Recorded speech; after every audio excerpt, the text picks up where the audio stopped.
Mari kita buka Alkitab kita dari Roma pasal 8 ayat 15 sampai ayat yang ke-17. Roma pasal 8 ayat 15 sampai ayat yang ke-17. Kalau saudara sudah di sana, mari kita baca bersama-sama ayat ini dengan suara yang keras. Alkitab berbunyi demikian.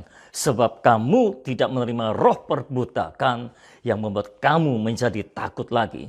Tetapi kamu telah menerima roh yang menjadikan kamu anak Allah.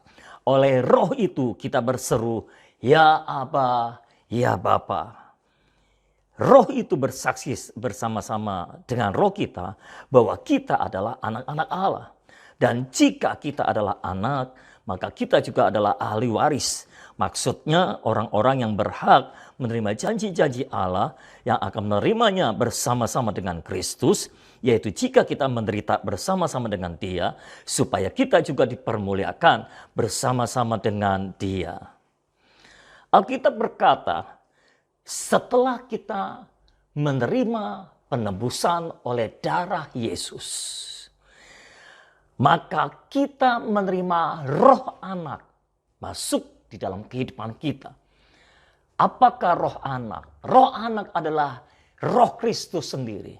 Roh Kristus masuk ke dalam diri kita, dan ketika kita menerima roh anak itu, maka Tuhan tidak memberikan roh perbudakan dalam kehidupan kita. Mengapa perbandingannya roh perbudakan dengan roh anak?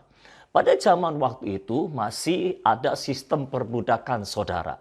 Jadi di dalam sebuah rumah ada dua jenis orang, ada dua jenis anak di dalamnya. Pertama adalah budak belian. Yang kedua adalah anak. Dua-dua tinggal di dalam satu rumah yang sama mungkin, tetapi menerima perlakuan yang beda dan hidup dengan mentalitas dan roh yang berbeda.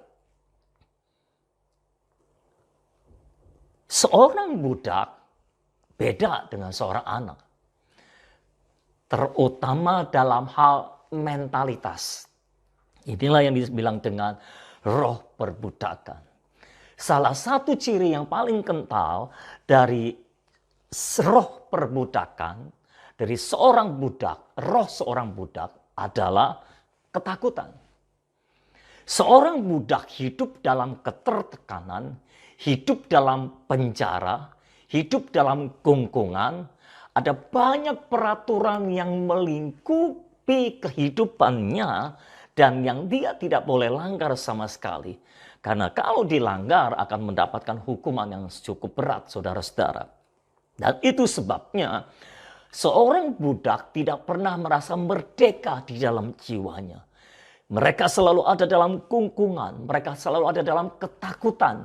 Takut melanggar ini, takut melanggar itu, tidak punya kebebasan berbicara dengan tuannya. Sementara seorang anak berbeda. Seorang anak tidak punya roh ketakutan itu. Seorang anak punya roh kemerdekaan. Dia bebas menyampaikan apa saja yang ingin dia sampaikan kepada bapaknya. Dan itu tidak dimiliki oleh seorang budak.